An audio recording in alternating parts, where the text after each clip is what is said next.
បងស្រីម្នាក់នេះបានត្រង់យកពងអណ្ដើកដែលទើបនឹងកើតនៅពេលដែលគោះវាចេញនោះគាត់ក៏បានឃើញកូនអណ្ដើកនៅក្នុងសុទ្ធនោះពេលដែលឃើញចង្វាក់បេះដូងរបស់វាលោតនោះធ្វើឲ្យគាត់គិតថាចង់ជួយសង្គ្រោះវាកន្លងមកប្រហែលប្រមាណម៉ោងក្រោយនោះកូនអណ្ដើកតូចបានចាប់ផ្ដើមចេញរូបរាងហើយមានទាំងចង្វាក់បេះដូងនិងអាចមើលឃើញយ៉ាងច្បាស់ពីមួយថ្ងៃទៅមួយថ្ងៃកូនអណ្ដើកគឺរីកលូតលាស់យ៉ាងល្អជាមិនអាចរងចាំបាននោះទេកូនអណ្ដើកបានចាប់ផ្ដើមញាស់ចេញបណ្ដាហើយប៉ុន្មានថ្ងៃក្រោយមកនោះកូនអណ្ដើកបានញាស់ចេញដោយសុវត្ថិភាពដែលមិនអាចស្មានដឹងទេថាវាចេះស៊ីស្លឹកបន្ទាប់ពីប៉ុន្មានថ្ងៃក្រោយមកគឺគេបានព្យាយាមស៊ីរុក្ខជាតិដែលនៅលើខ្នងគេប៉ុន្តែមិនអាចទៅរួចនោះទេដោយការមើលថែយ៉ាងល្អនោះកូនអណ្ដើកកាន់តែធំ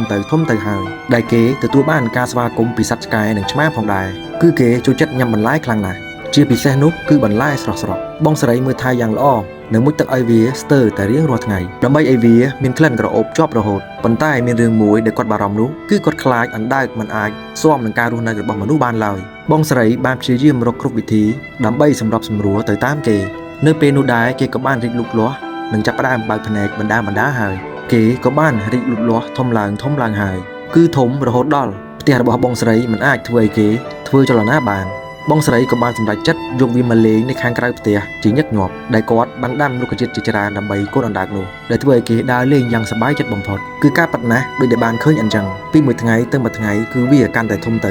ហើយប៉ុន្តែសត្វអណ្ដើកនោះស្ដាប់បង្គាប់បងស្រីខ្លាំងណាស់គឺគេតែងតែដើរតាមបងស្រីជានិច្ចគេស្ទើរតែចេះជាងសត្វឆ្កែនិងឆ្មារបស់គាត់ទៅទៀតបងស្រីក៏បានសម្រេចចិត្តលក់សត្វឆ្កែនិងឆ្មារបស់គាត់ឲ្យមិត្តភ័ក្តិរបស់គាត់ដើម្បីយកពេលវេលាមើលថែសត្វអណ្ដើកមួយនេះមានថ្ងៃមួយនោះបងស្រីក៏ឃើញភាពខុសប្លែករបស់សត្វអណ្ដើកទើបធ្វើឲ្យគាត់គិតថាប្រហែលជាវាត្រូវការញីហើយមើលទៅហើយគាត់ក៏បានចាប់ផ្ដើមចិញ្ចឹមអណ្ដើកញីមួយទៀតទើបបងស្រីដាក់ឲ្យនៅដាច់ដោយឡែកគ្នាសិនដោយគាត់បានផ្សំពួកវាទាំងពីរបណ្ដាសិននិងប៉ុន្មានខែក្រោយមកនោះឃើញថាទំហំរបស់ពួកវាគឺប្រហាក់ប្រហែលនឹងគ្នាហើយពួកគេទាំងពីរមើលទៅដូចជាចូលចិត្តបងស្រីខ្លាំងណាស់ដោយសង្កេតឃើញថាសត្វអណ្ដើកឈ្មោលតែងតែមកក្រឡឹងអណ្ដើកញីមើលទៅពួកវាដូចជាចង់បង្កាត់ពូជហើយមើលទៅ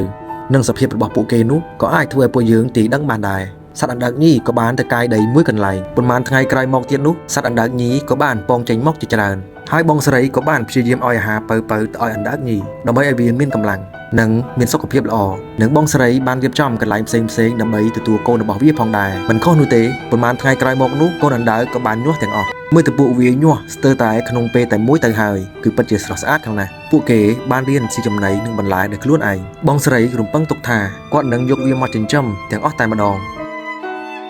គឺស្ទើរតែស្មើកសិដ្ឋានចិញ្ចឹមអណ្ដើកទៅហើយទោះជាយ៉ាងណាក៏ដោយនោះក៏គាត់មិនបោះបង់អណ្ដើកញីឈ្មោះទាំងពីររបស់គាត់នោះដែរទោះបីជាមាននរណាម្នាក់ឲ្យតម្លៃទៅគាត់ខ្ពស់យ៉ាងណាក៏ដោយព្រោះថានៅក្នុងចិត្តរបស់បងស្រីនោះមិនដែលចាប់ទុកពួកគេជាសត្វចិញ្ចឹមនោះទេគឺផ្ទុយទៅវិញពួកគេគឺជាសមាជិកក្នុងគ្រួសារដ៏ល្អរបស់ពួកគាត់គឺច្បាស់ណាស់ជាស្មោះត្រង់របស់ពួកគេមិនអាចយកអ្វីទៅទិញបាននោះទេ